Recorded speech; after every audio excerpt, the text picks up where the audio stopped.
I think the biggest question is whether Joe Biden is up to it, can actually survive another term. We had this big fundraiser. This is after another G7 meeting where time after time, every public appearance, Joe Biden seems to be disoriented or freeze up. Mick Mulvaney, is this getting a lot of press in the US? It finally is, and not just inside the right-wing sort of media here. The head bump on the Pope made the headline of a couple major newspapers. I don't know if you saw that in Australia, but he went to go talk to the Pope and actually bumped heads with the Pope as he was bending down to speak to him. That kind of stuff, Laura, is getting more and more attention here. The G7 was a disaster for Joe Biden. The 80th anniversary of the D-Day invasion was similarly bad. None of the news coming out of those events, and I've managed a dozen overseas events for the President of the United States, and what you really want coming out of those meetings is high-level stuff where your man or your woman looks very, very presidential. And that did not look, that was not what came out of the G7 or the D-Day memorials. It was all about his age. So you could absolutely expect to get at least one or two questions about that. Both of them will. Trump just celebrated his 78th birthday over the weekend.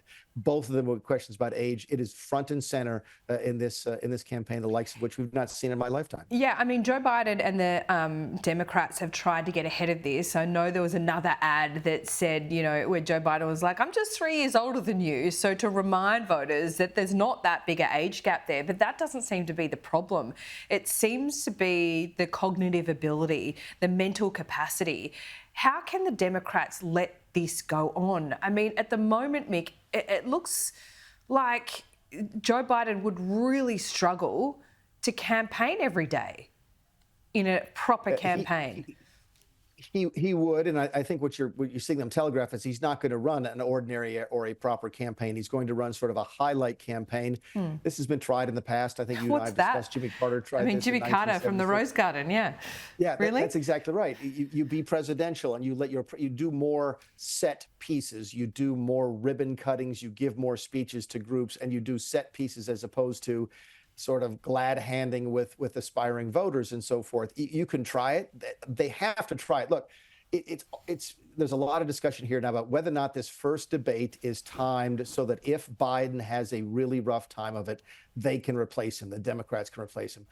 All the Democrats I talked to said that's simply not possible, not likely. They don't have a next in line. One of the reasons that Joe Biden is still there at the top of the Democrat Party is he is the easiest person for them to choose. Kamala Harris has her detractors. Gavin Newsom has her detractors. Go down the list.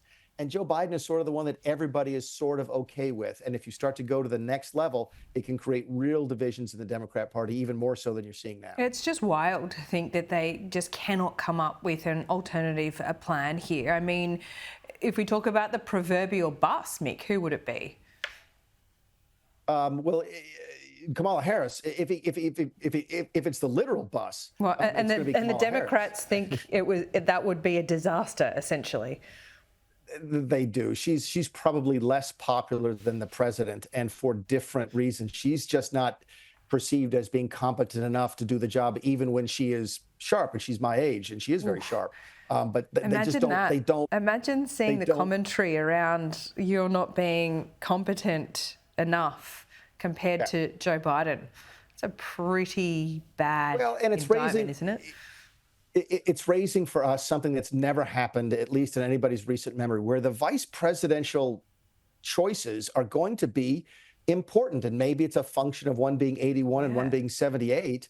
But Kamala Harris is absolutely, usually we don't care who the vice presidential person is. What we care about is the thought process that went behind the selecting that person. So if a presidential candidate picks somebody, everybody goes, oh, that's a smart pick. It makes that candidate look good. If they pick somebody that makes everybody scratch their head, and John McCain did this in 2008 with Sarah Palin, the governor of Alaska at the time, people scratch their heads and go, wait a second, I was going to vote for John McCain, but that's a strange choice. This might be different. Ordinarily, it's just sort of a character issue, a judgment issue, but now people might actually care who the vice president is because there's concern on both sides as to whether or not the candidate can last 4 years. So who's the candidate for Trump? Who's the vice president? Yeah, the list is not any shorter now than it has been over the last month. Trump has finally said he expects to announce it at the convention at the end of July, towards the end of July. The same 5 or 6 names we've talked about here before: Tim Scott, Marco Rubio, J.D. Vance, a bunch of senators, a bunch of governors. I still think Ben Carson, a former cabinet secretary, is at the top of the list. Elise Stefanik, a woman, congresswoman from New York, is on the list. The only name that's really come off the list is Kristi Noem, the very popular, very photogenic governor of South Dakota. She's the one who shot her dog, and that sort of took her off the list. Right. I remember that. Wild. Mick Mulvaney, we'll see you soon. Only in American politics. Thanks, Laura.